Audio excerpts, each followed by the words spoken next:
People who love animals aren't just kind. Their brains are wired differently in ways that most people never understand. If you've ever met someone who treats their pet like family, who rescues strays, who talks to animals like they understand, you might have wondered what's going on inside their head. Psychologists have studied animal lovers for years and discovered fascinating truths about their minds. Today I'm sharing the psychology of people who love animals and what it reveals about their emotional world. First, animal lovers have higher emotional intelligence.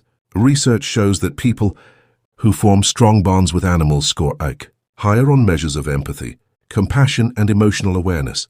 They can read subtle cues in body language, not just from animals but from humans too. This sensitivity isn't weakness. It's a form of intelligence that allows them to connect deeply with creatures who can't speak. They've learned to listen without words, to notice what's unspoken, and to respond to needs that aren't shouted. This skill transfers to human relationships, making them more perceptive partners, friends, and parents. Second, animals provide unconditional acceptance that humans often don't.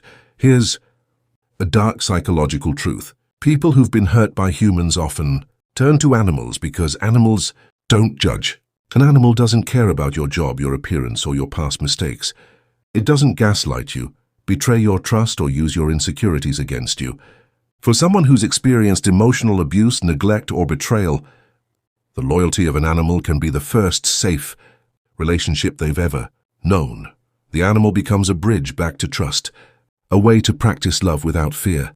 Third, animal lovers often have what psychologists call biophilia, an innate love for living things. But there's a deeper layer. People who bond intensely with animals often experience a sense of kinship with nature that others don't. They see animals not as property but as individuals with personalities, emotions, and rights. This perspective is rooted in a brain that processes social information broadly. They don't just care about humans, they care about all sentient beings, and this expanded circle of compassion often makes them more ethical, more environmentally conscious, and more likely to stand up against injustice of any kind. If you're someone who loves animals, know this: your bond isn't weird. It isn't a substitute for real relationships. It's a sign of a heart that's open, a mind that's perceptive, and a spirit that refuses to limit love to one form. Animals don't love you back because you're perfect.